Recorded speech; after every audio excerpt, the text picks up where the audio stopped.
debout Marie, sa mère. Point. Voilà comment Jean a conçu son évangile. Et quand nous savons que l'Apocalypse a été écrit par Saint Jean, nous prenons l'Apocalypse au chapitre 12. Donc, voyez, l'évangile de Jean, c'est un pilier, deuxième pilier. Le premier pilier, c'est Cana. Le deuxième pilier, c'est le calvaire. Et puis la toiture, c'est l'Apocalypse 12. Et donc, c'est une maisonnette. Ça veut dire quoi? Ça veut dire que pour Jean, un vrai disciple de Jésus doit prendre celui, Jésus et Marie. Il y eut des noces à Cana.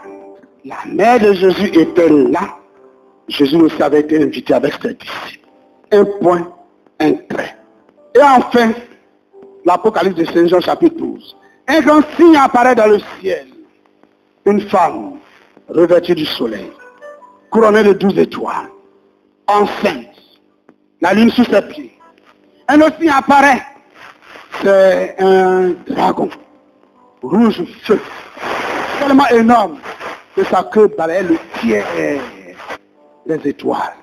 Il est là, posté là pour dévorer l'enfant qui va naître. Ça vous rappelle quoi? Mais ça vous rappelle le premier combat qui a eu lieu en Genèse 3:15.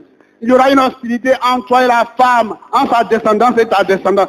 Eh bien, c'est cette hostilité qui continue jusqu'au dernier livre de la Bible, l'Apocalypse.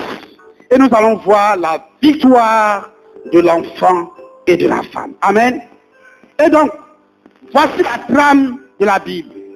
De la Genèse à l'Apocalypse, il s'agit de la femme et de l'enfant. Dans le Nouveau Testament, la femme c'est Marie, l'enfant c'est Jésus. Et alors, à partir de cet instant, si vous avez en tête ce schéma, beaucoup de révélations se feront lorsque vous allez lire la Bible. Vous allez comprendre beaucoup de choses. Vous allez alors comprendre que la fille de Sion dont il s'agit, eh bien c'est Marie. Vous allez comprendre les préfigurations, c'est-à-dire Esther, Judith, Déborah, Yaël, toutes ces femmes glorieuses de l'Ancien Testament qui ont sauvé Israël à un moment donné de leur histoire, représentent la Vierge Marie. Alors maintenant, regardons, elle est là. Maintenant, on regarde l'Ancien Testament. Alors c'est quand on regarde Marie, en regardant l'Ancien Testament, qu'on apprécie mieux toutes ces femmes, Esther, Judith, Yaël, Déborah. Donc elle résume en elle toutes les vertus des femmes de l'Ancien Testament. Alors, chers frères et sœurs, maintenant nous allons parler de la tradition. La tradition, c'est-à-dire, qu'est-ce que l'Église enseignait, dit de l'Église enseignante.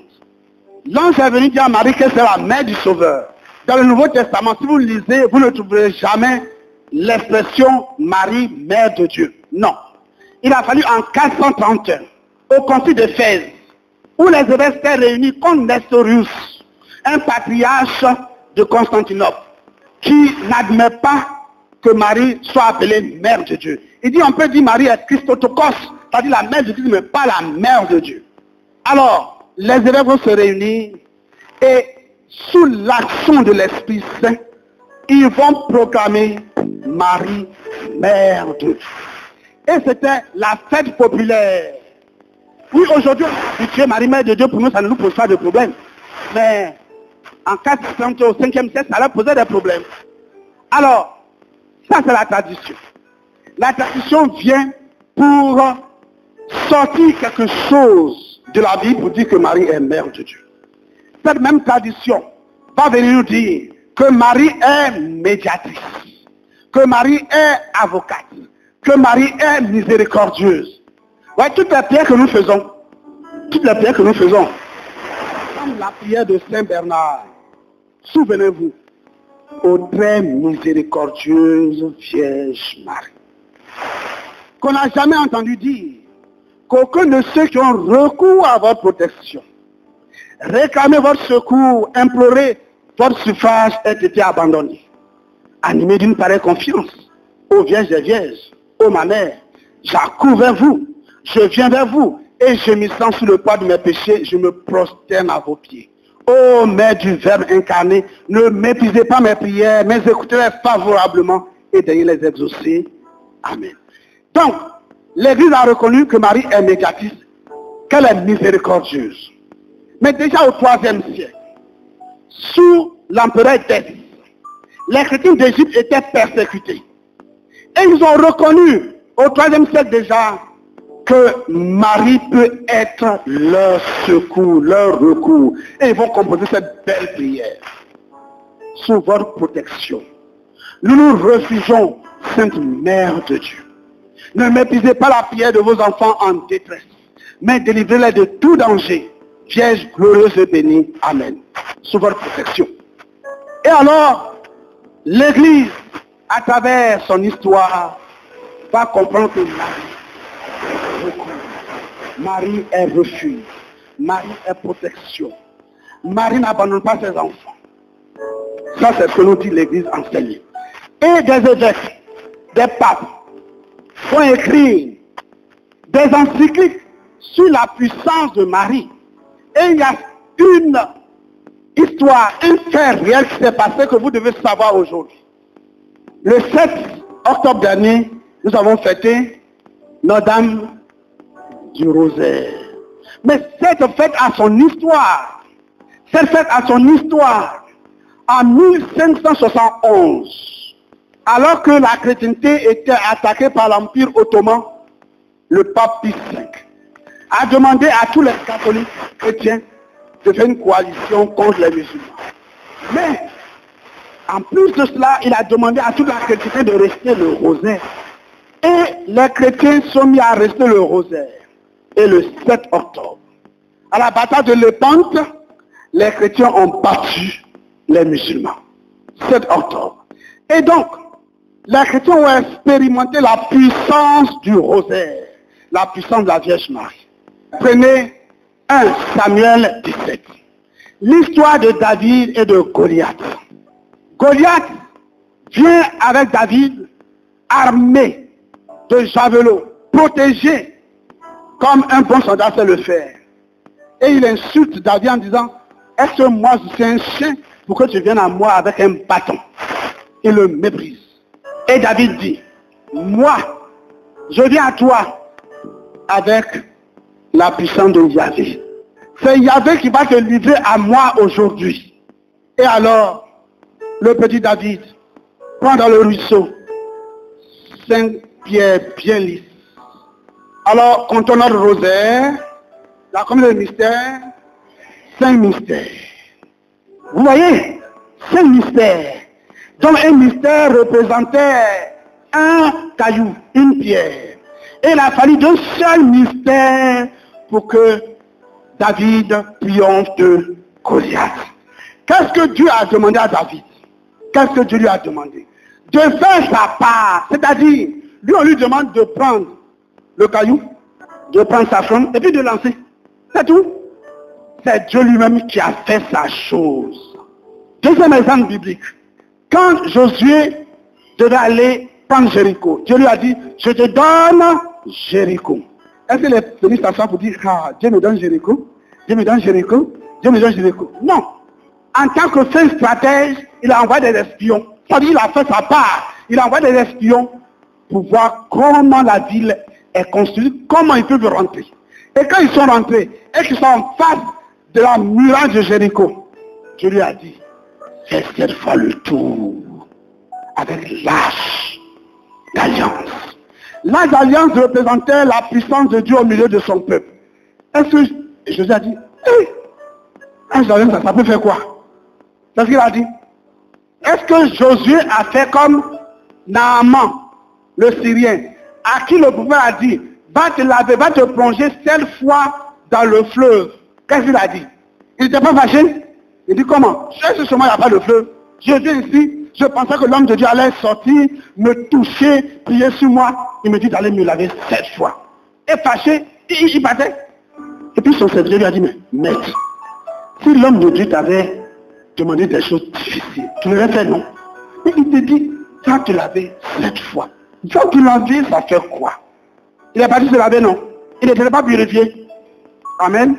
Dieu nous demande de faire notre part. Il tuera pour lui. Et donc le chapelet Le rosaire, Dieu nous demande de faire notre part. Le reste, il accomplira des merveilles. Amen.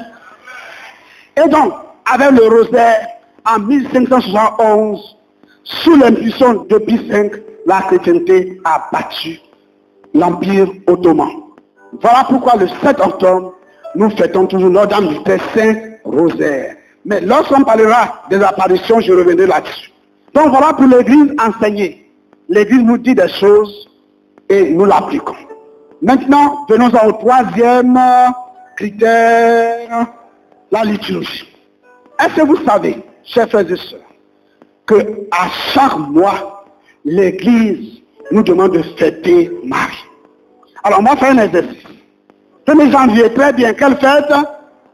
Marie, Mère de Dieu. Vous voyez, en 430, on a défini Marie comme étant Mère de Dieu. Pour que ça reste dans nos cœurs et de l'Église priante, l'a inscrite à l'ordre de la messe. Très bien. Mois de février, quelle fête? Très bien, présentation de Jésus au temple. C'est le 2 février. Et le 11 février, Notre-Dame de Lourdes. Mois de mars. Annonciation, c'est quelle date? Le 25 mars. Annonciation. Avril. 30 avril, Notre-Dame d'Afrique. Mois de mai. 13 mai, c'est Notre-Dame de Fatih. Et le 31 mai, c'est la visita mai-juin. Le mois de juin, il n'y a pas de date fixe. Après avoir fêté cœur sacré de Jésus, le lendemain, le samedi, cœur immaculé de Marie. 16 juillet, quelle fête? La fête du Mont Carmel, Notre-Dame du Mont Carmel. Le 2 août, Notre-Dame des Anges. Le 5 août, quelle fête? La dédicace de Sainte Marie Majeure. Comme aujourd'hui on fait la dédicace du Latran. La dédicace Sainte Marie Majeure. Pourquoi? Parce qu'en 431, lorsque à Éphèse, on a proclamé que Marie était Mère de Dieu, en 432, à Rome, on lui a construit une grande église en son honneur. Dans le 5 août, c'est la dédicace de Sainte Marie Majeure. Enfin, le 15 août, l'Assomption. Le 22 août, Sainte Marie, Reine de l'univers. Et le 31 août, Marie médiatrice. Marie médiatrice. Donc vous voyez que le mois d'août, c'est véritablement le mois de Marie. 8 septembre, c'est la nativité de la Vierge Marie. Après la nativité, c'est quelle fête? Le 8 et le 12, c'est le Saint-Nom de Marie. Saint-Nom de Marie. Et le 15 septembre, Notre-Dame des Douleurs. 3 fêtes mariales en septembre. 7 octobre, quelle fête? Notre-Dame du Saint-Rosaire. Octobre, novembre. Le 21, qu'est-ce qu'on a fait? La présentation de Marie au temple. Septembre, octobre, novembre, décembre. Le 8 décembre, Immaculée. Et le 12 décembre, Notre-Dame de Guadalupe. Ce que vous voyez dans les films là. Le 12 décembre, Notre-Dame de Guadalupe. Et à partir du 24 jusqu'au 31, c'est la fête mariale. Et puis, tous les samedis est consacré à la Vierge Marie. Chers frères et sœurs, un chrétien catholique qui n'est pas marial, c'est pitié pour lui. Parce que l'Église nous fait avaler les pilules mariales tous les mois et les jours. Enfin, les apparitions. Alors, maintenant retenez bien tout ce que nous avons dit. Vous allez voir, et là je profite pour vous dire, que vous êtes dans une église, l'église catholique. Je ne dis pas l'une des meilleures églises, c'est la meilleure.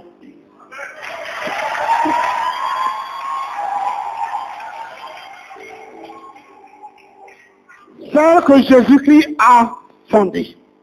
Tu es pierre, et sur cette pierre je bâtirai mon église. Et donc, vous allez voir pourquoi Marie apparaît. Mais il faut le savoir. Donc ce soir, nous sommes là pour apprendre, pour que les choses soient claires dans votre tête. J'ai parlé de Luc 1,35, l'incarnation. Il a fallu que Marie soit là pour accueillir le Fils de Dieu. J'ai parlé de Jean 19, Marie au pied de la croix. La rédemption. Pour nous sauver, Marie était là.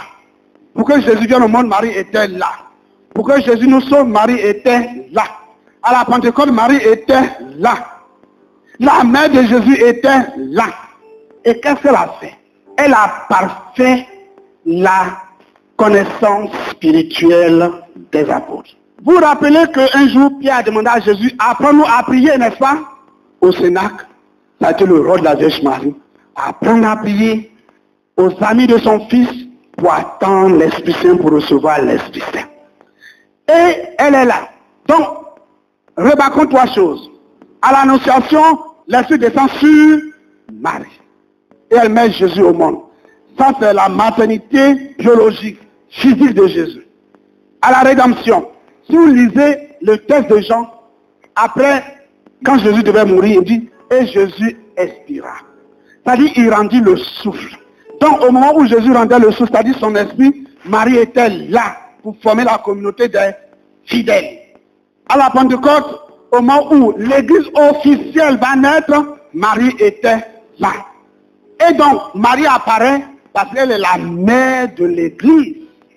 Voilà pourquoi Dieu le Père, Dieu le Fils et Dieu l'Esprit Saint, la Sainte Trinité envoie leur humble servante pour dire à ses enfants que nous sommes, vous êtes en train de dévier, ou vous êtes en train de faire palabre.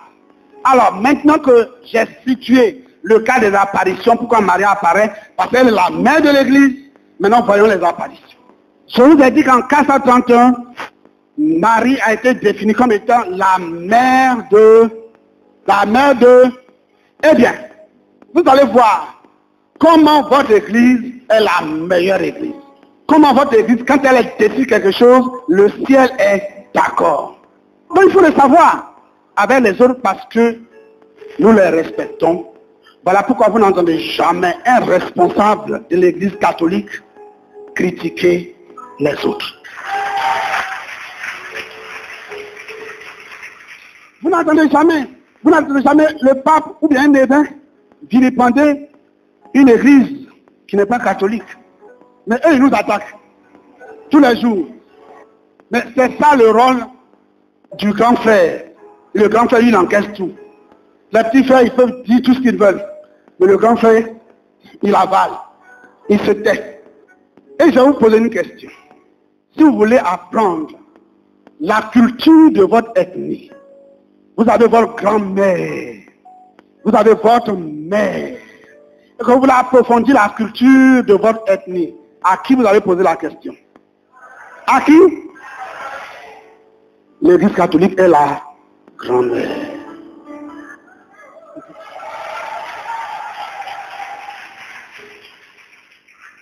Elle est la grand-mère depuis le 1er siècle, depuis que Jésus a dit à Pierre, tu es Pierre, sur cette pierre je bâtirai mon église. C'est au 16e siècle que Luther est parti. Au 16e siècle. C'est tout récent. Par rapport au 1er siècle. Donc ce n'est pas dans leur église qu'on va aller chercher la vérité. Ah non, il faut que ça soit clair. On les respecte, mais quand il faut dire la vérité, il faut dire la vérité.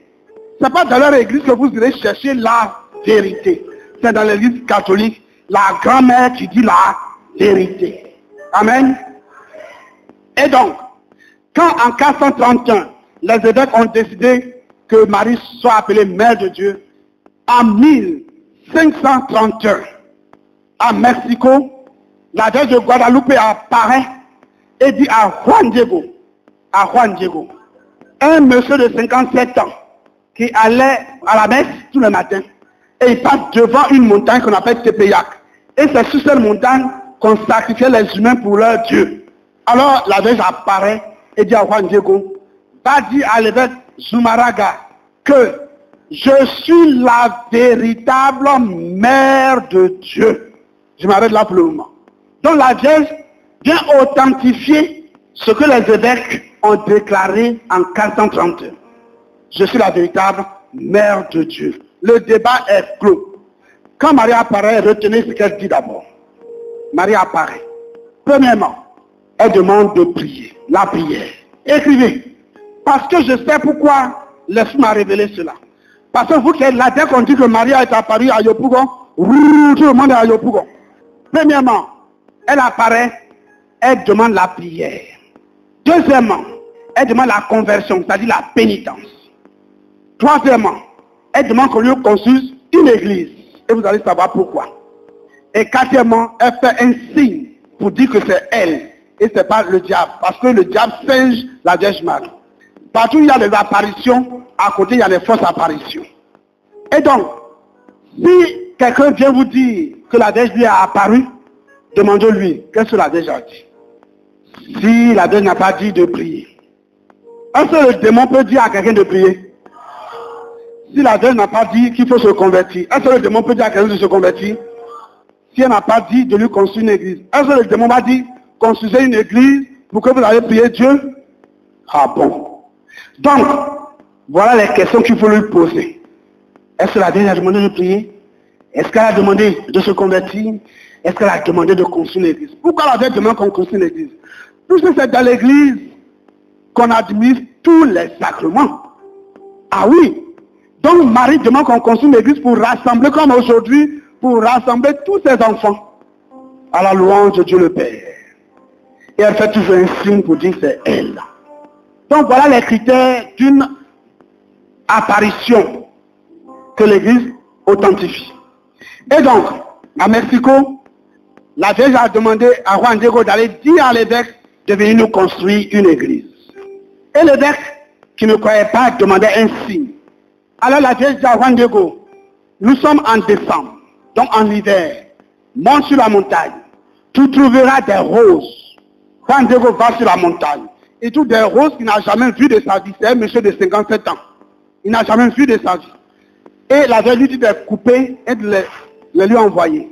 Mais Juan Diego, ça lui faisait mal de couper des fleurs aussi belles. Mais il les coupe quand même, et la Vierge lui fait un collier, il lui met dans son manteau et dit bon, ne montre à personne, sinon qu'à l'évêque. Et Juan Diego arrive au presbytère. L'entourage du pape veut voir ce qui est sous son manteau. Juan Diego refuse. Finalement, comme ça sentait bon, ils ont compris que c'est pas dangereux. Et Juan Diego se trouve devant l'évêque. Il dit, Monseigneur, vous avez demandé un signe. Voici le signe.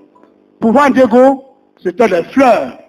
Mais pour l'évêque qui le regardait, c'était l'image de la Vierge de Guadalupe. Guadalupe, c'est une contrée d'Espagne, son pays, où cette Vierge est apparue. Donc c'est cette Vierge qui est venue s'incruster dans le manteau de Juan Diego. Amen. Et alors, l'évêque s'est agenouillé devant l'évidence. Donc, la Vierge de Guadalupe est venue quand le débat. Je suis la véritable mère de Dieu. Terminé. Au 8e siècle, l'Église a affirmé que Marie est vierge avant, pendant et après l'accouchement, l'enfantement. Et ce même vierge dit à Juan Diego, je suis la véritable mère de Dieu, la toujours vierge. Le débat est clos. L'Église dit que Marie est notre mère, et c'est l'évangile de Saint Jean qui le dit. La Vierge de Juan Diego vient dire à Juan Diego, ne suis-je pas ta mère, ne suis-je pas ta mère, dont la maternité spirituelle de Marie est affirmée en 1531. Le débat est clos. Vous voyez comment la Vierge de Guadalupe est importante. Et ce n'est pas fini. La médiation de la Vierge, on dit que Marie est médiatrice. Elle dit à Juan Diego, dis à l'évêque de me construire une église. Dans cette église, je le montrerai, c'est-à-dire je montrerai mon fils. Par mon amour de médiation, je vous apporterai des grâces. Marie est médiatrice de grâce. Le débat est clos. Donc vous voyez, les apparitions sont importantes. Et puis on a parlé du rosaire. Le rosaire qu'on a commencé à rester depuis le XIIe siècle avec Saint-Dominique, avec Alexis Laroche. Voilà qu'à Fatima en 1917, le 13 juillet, la Vierge dit à Lucie, parce que Lucie a demandé de faire des miracles, elle dit à Lucie, le 13 octobre, je ferai le miracle et je vous dirai qui je suis. Et le 13 octobre, à la dernière apparition, il y a eu 70 000 personnes. les incroyants comme les croyants. Et il y a eu la danse du soleil. La Vierge de l'Apocalypse. La danse du soleil. Et les gens ont vu le soleil qui s'est détaché du firmament venir sur la terre. Ils étaient tous morts de peur. Et le soleil repartit, se fixer à sa place. C'était la danse, le premier miracle. Et après la Vierge dit à Lucie, restez votre chapelet tous les jours. Je suis Notre-Dame du très saint rosaire. Voyez le chapelet qu'on a commencé à rester depuis le 12e siècle. C'est au 20e siècle, en 1917, que la Vierge vient dire, je suis Notre-Dame du rosaire. Bref, mes chers frères et sœurs, voilà l'importance des apparitions. Je n'ai fait que résumer ce que je devais vous dire pendant toute une journée et des années entières. Alors je résume en disant, pour connaître la Vierge Marie, il faut interroger la révélation, il faut interroger la tradition, il faut interroger la liturgie, il faut interroger les apparitions. Alors, nos faits d'en face comprendront que notre mère est véritablement dans la Bible et que nous devons la vénérer, l'honorer maintenant et pour les siècles des siècles.